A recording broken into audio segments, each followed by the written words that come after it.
हरे कृष्णा। ओम नमो भगवते वासुदेवाय। ओम नमो भगवते वासुदेवाय। मैं जैकेट पहनूं। ओम नमो भगवते वासुदेवाय। मैं जैकेट पहनने की सोच रहा था, मैं गला बैठ रहा है। हरे कृष्णा। मेरे से सबको 6 फीट से 12 फीट दूर बैठना है। हम अनटचेबल हैं। तो छूट, तो मुझे डॉक्टर्स ने कहा है कि 6 से 12 फीट दूर सबको रहना जाए।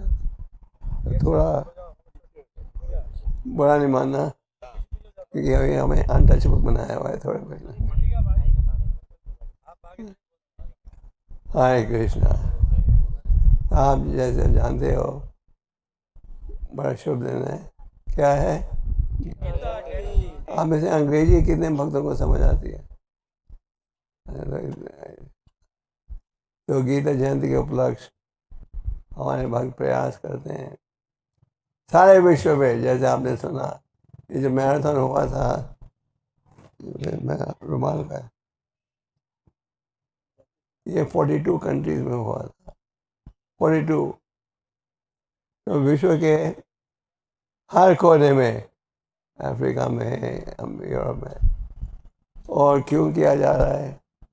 कि भक्तों की इच्छा है, हमारे आचार्यों की इच्छा थी कि सारे पृथ्वी का उद्धार हो। प्रभुपाद जी, अपने गुरु महाराज भक्ति सिद्धांत जी को कैलकाटा में मिले थे 1921 में। भक्ति सिद्धांत जी बड़े महान आचार्य थे। उनके पिता थे भक्ति विनोद ठाकुर, जिन्होंने शुद्ध वैदिक संदेश की स्थापना की। और उन्होंने भगवान से प्रार्थना की थी कि आप कोई प्रतिनिधि को भेजो जो कि इस संदेश को आगे पहुंचाएगा। और वो भेजा था भक्ति सिद्धांत जी ने। और भक्ति सिद्धांत जी बड़े महान आचार्य थे। आपके कुरुक्षेत्र धाम में भी आए थे, और उन्होंने कुरुक्षेत्र में ब्रह्म सरोवर में एक मंदिर की स्थापना भी की। तो भक्ति सिद्धांत जी की इच्छा ये थी कि भगवान चैतन्य महाप्रभु का संदेश, गीता का संदेश सारे विश्व में पहुंचे। और ये भगवान की भी इच्छा है। इसलिए भगवान 18वें अध्याय में क्या कहते हैं? जो व्यक्ति मेरा प्रचार करता है वो क्या है? सबसे प्रिय भक्त है। कई बार भक्त पूछते हैं, कोई शॉर्टकट नहीं है आप लोग की संस्था में? कि भारत में सबको आदत है शॉर्टकट की। हम कहते हैं शॉर्टकट, प्रचार करो। तो भक्ति सिद्धांत जी ने गुरु प्रभुपाद को, प्रभुपाद जी के एक मित्र थे जिन्होंने कहा, यहाँ एक संत रहता है, मैं चाहता हूँ तुम उससे चलो मिलने के लिए। प्रभुपाद ने कहा, मैं तो कई संतों को मिल चुका हूँ, मैं किसी से प्रभावित नहीं हुआ हूँ। प्रभुपाद जी के पिता गौरमोहन डे बकायदा संतों की सेवा करते थे। तो इस मित्र ने कहा, नहीं, ये संत दूसरे संतों जैसा नहीं है, असली है। तो पहली मुलाकात में ही भक्ति सिद्धांत जी समझ गए, ये है वो युवक जो कि महाप्रभु के संदेश को सारे विश्व में ले जाएगा। महाप्रभु के संदेश में और गीता के संदेश में कोई अंतर है? नहीं है। तो 1921 में ये आदेश दिया था गुरु जी को, उनके गुरु महाराज ने, ले जाओ चैतन्य महाप्रभु के संदेश को पश्चिम देश में। और 1935 में भक्ति सिद्धांत जी एक ब्रजमंडल परिक्रम कर रहे थे। और उस ब्रजमंडल परिक्रम में हजारों भक्त थे। और भक्ति सिद्धांत जी ने एक मृदंगा की तस्वीर बनाई और कहा, अगर भगवान तुम्हें सुविधा दें तो क्या करना? इन ग्रंथों को अनुवाद और प्रकाशित करना, और प्रकाशित करके क्या वितरण करना। दूसरे शब्दों में इन ग्रंथों का संदेश बढ़ाओ, ये तो उनका है। तो यही था प्रभु जी के मन में और भगवद गीता का अनुवाद उन्होंने 2 बार किया। एक बार पहले अनुवाद किया था, तो वो अफसोस की बात है गुम हो गई थी मैन्युस्क्रिप्ट, तो फिर से किया और इसको प्रकाशित किया किस नाम से, Bhagavad Gita as it is यथारूप। तो दूसरे शब्दों में अगर हम गीता का संदेश समझना चाहें तो हमें किसी प्रमाणिक प्रतिनिधि द्वारा स्वीकार करना चाहिए, और अगर इसका लाभ उठाना चाहो तो यथारूप उसका पालन करना चाहिए। तो गीता का जो संदेश है वो पूरे मानव समाज के लिए है।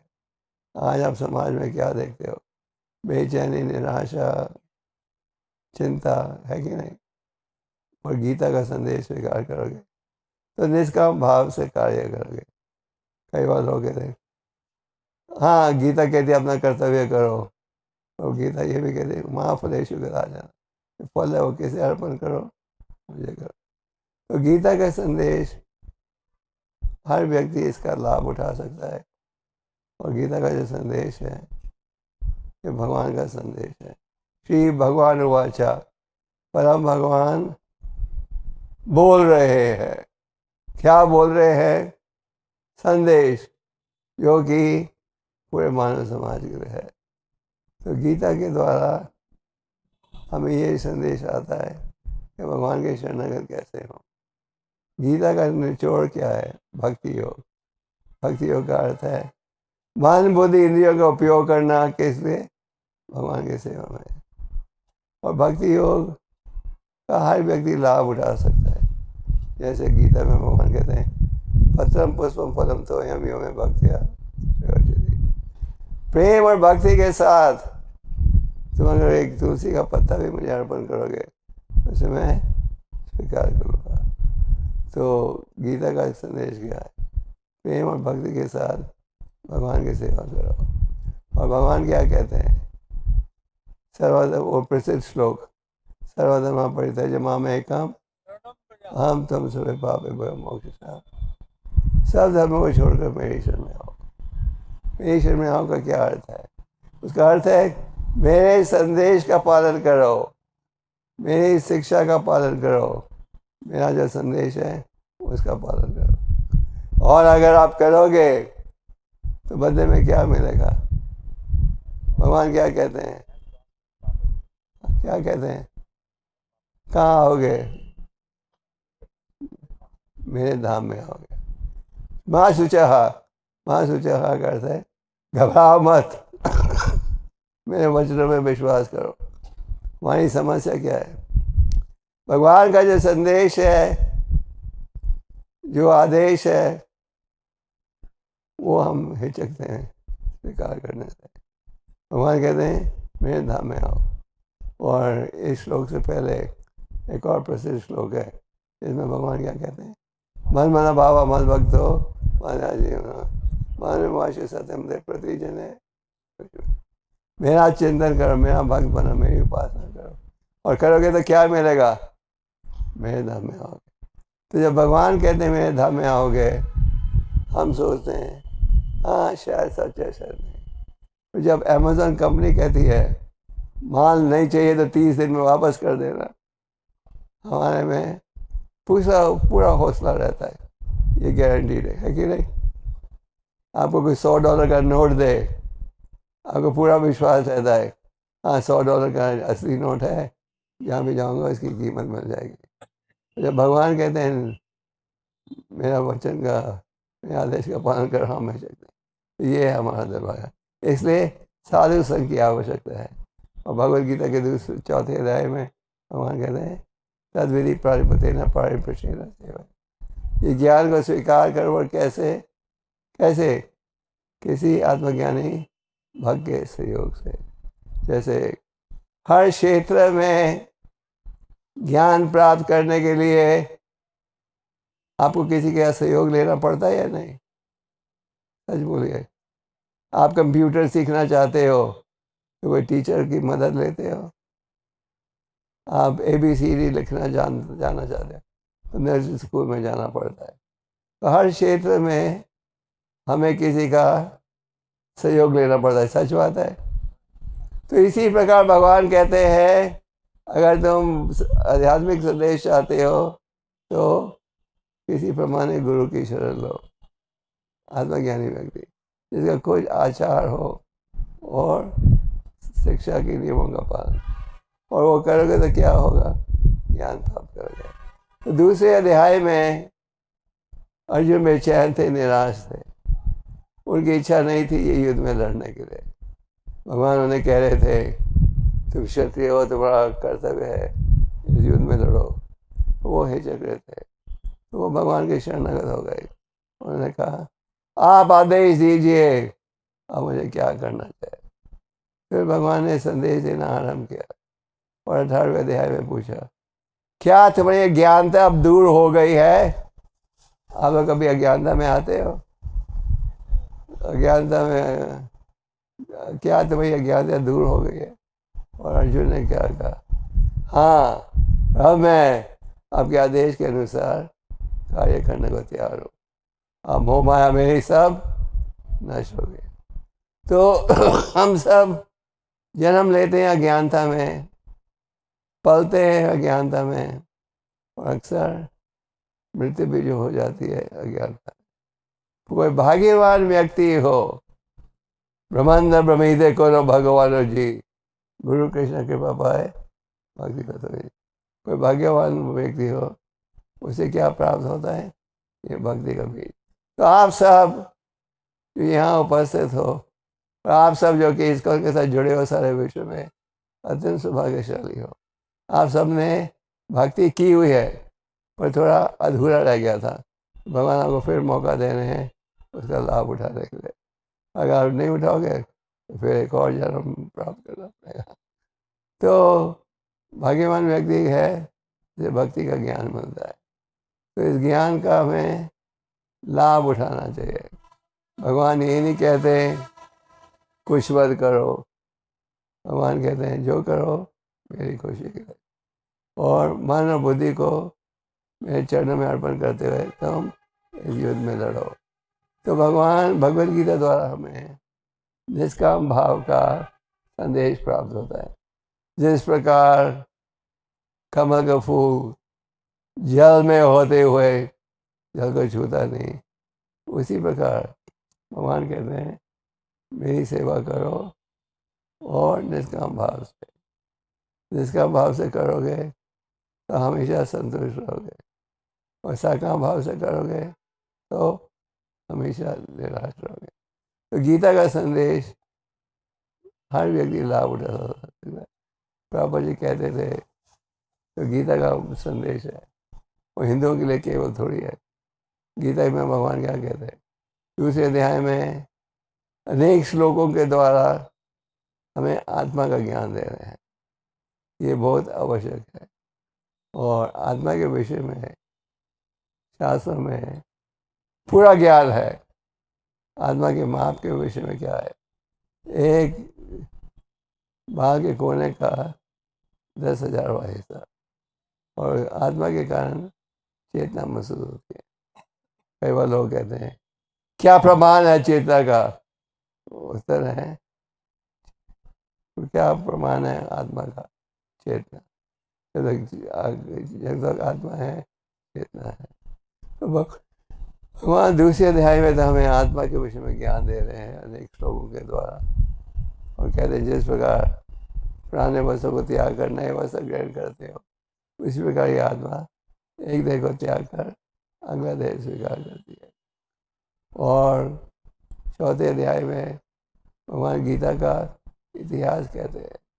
भगवान का प्रकट होना का प्रकट होना दोनों ही क्या है, दिव्यम जन्म कर्म च में। अभी कार्तिक के महीने में आप भगवान की दामोदर लीला का रोज स्मरण करते थे। भगवान की अनेक लीलाएं हैं जिनके विषय में ज्ञान कहाँ प्राप्त होता है, भागवतम में। अगर आपको प्रमाणिक ज्ञान चाहिए तो भागवतम में प्राप्त होता है, और 10वें स्कंद में तब भगवान की बाल लीलाओं के विषय में पढ़ते हो, है कि नहीं।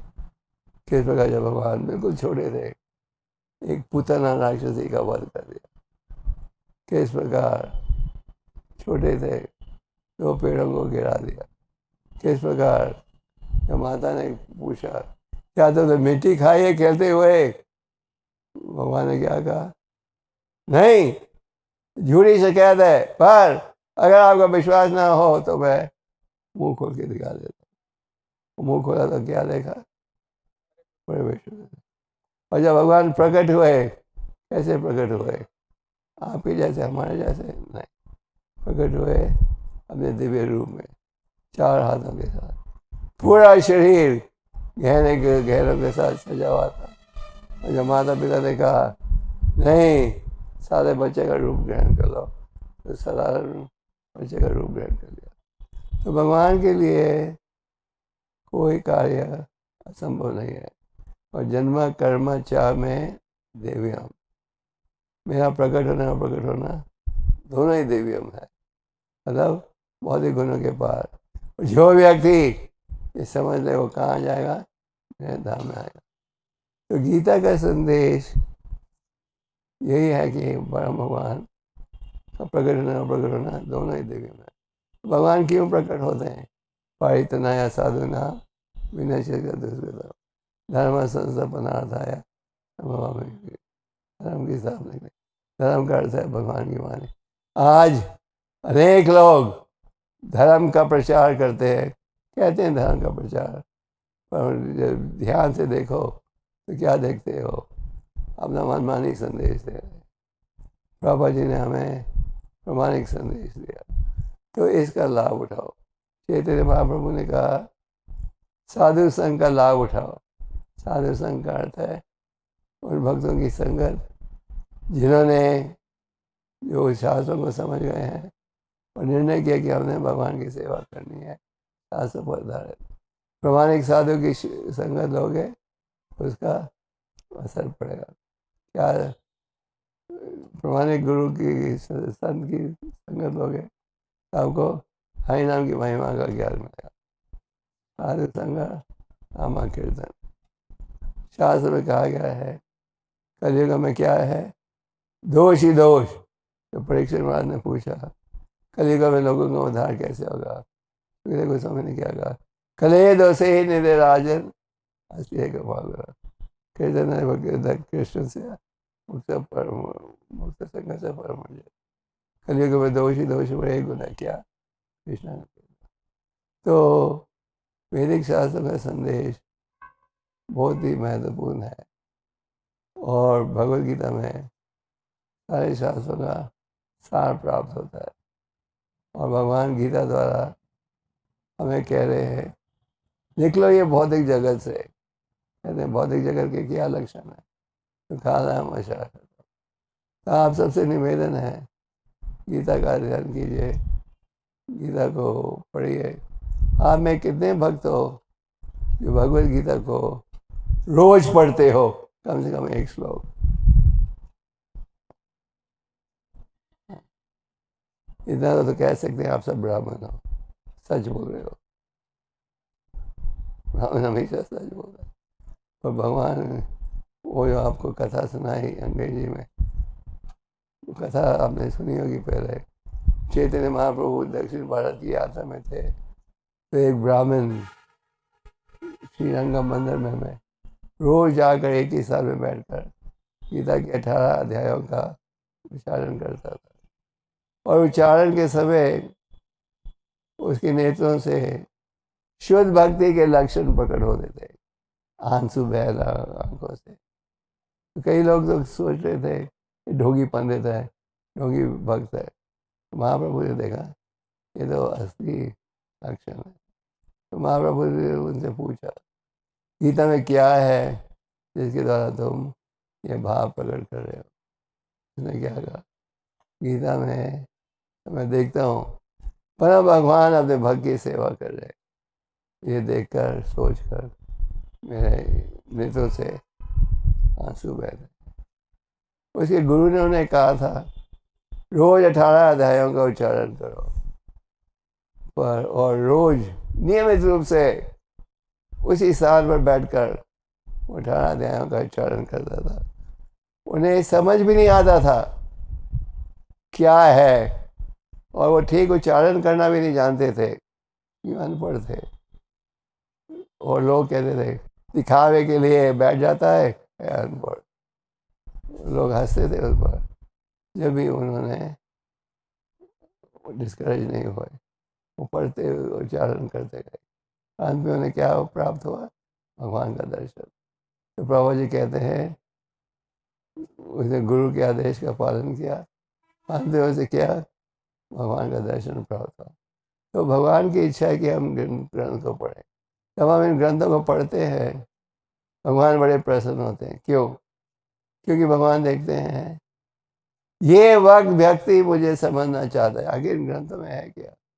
भगवान की वाणी है कि नहीं? भगवान की वाणी में कोई दोष है, कोई कमी है? जैसे गीता का संदेश बहुत प्राचीन संदेश है। भगवान ने ज्ञान सबसे पहले किसको दिया? सूर्य के देवता। जैसे हर देश का एक राष्ट्रपति होता है या प्रधानमंत्री नेता, तो हर एक लोगों में एक डोमिनेटिंग पर्सनैलिटी है, और सूर्य लोक में है व्यवस्था। उनको भगवान ने दिया था, ये ज्ञान फिर उन्होंने दिया अर्जुन को। तो ये ज्ञान हमें यथारूप स्वीकार करना चाहिए। पापा जी उदाहरण देते थे, अगर आप बीमारी का इलाज करना चाहते हो तो आपको दवाई यथारूप ले डॉक्टर की दवाई नुस्खे के अनुसार लोगे तो उसका लाभ होगा। तो उसी प्रकार यथारूप पर संदेश स्वीकार करना चाहिए। और भगवान क्या कह रहे हैं कि जो कार्य करो मेरी खुशी को करो। तो भगवद गीता में 18वें अध्याय में भगवान 3 प्रकार की खुशियों का वर्णन करते हैं। सात्विक सुख, भौतिक सुख और सामाजिक सुख। आध्यात्मिक सुख के विषय में क्या कहते हैं? शुरू में कड़वा, बाद में मीठा, जिसके द्वारा आत्मा साक्षात्कार का ज्ञान हो। तो जब आप भक्ति में जुड़ते हो और आपसे निवेदन किया जाता है चैन करो 16 माला 4 नियम ये वगैरह, तो आप क्या सोचते हो? ये चैनने के लिए समय देंगे, हमारे दुनियादारी के लिए समय नहीं रहेगा। तो शुरू में जरा कड़वा लगता है, ये जाप करो, मतलब दुनियादारी की संगत घटाओ, सिनेमा नहीं जाओ, ये नहीं जाओ। शुरू में कड़वा होता है, पर समय उसी के साथ अब जाप करना शुरू करते हो, आप देखते हो कि जाप करना इतना कठिन नहीं है जितना आपने सोचा था, और उसका आनंद अनुभव हो रहा है। तो यही दुख सुख हो जाता है। और तामसिक सुख क्या है? शुरू में मीठा, बाद में कड़वा, जो कि इंद्रियों के कार्य द्वारा प्राप्त हो। तो आज प्रजा क्या है? राजसिक और तामसिक सुख के पीछे है। वो शुरू में मीठा दिखता है और बाद में इसका क्या परिणाम होता है? ये कड़वा बन जाता है। जब आप शास्त्र के विपरीत कार्य करते हो तो क्या परिणाम होता है? उसके द्वारा कष्ट, बीमारी, जितनी बीमारियां हैं इनका मूल कारण क्या है? बुरी आदतें। और अगर आप सात्विक जीवन में चाहोगे तो बुरी आदतों से भी बचोगे। तो हरि नाम और साथ में गीता भगवत का अध्ययन ये आवश्यक है। और कम से कम 1 श्लोक 2 श्लोक तात्पर्य के साथ पढ़ना चाहिए। हमारे एक गुरु भाई है राधानंद महाराज, उन्होंने गीता को 140 बार पढ़ा है। उनका नियम है रोज हमने कई श्लोकों को पढ़ना है तात्पर्य के साथ। तो अगर आप ये निर्णय कर लो कि हमने गीता को रोज पढ़ना है तो इसमें कोई नुकसान है?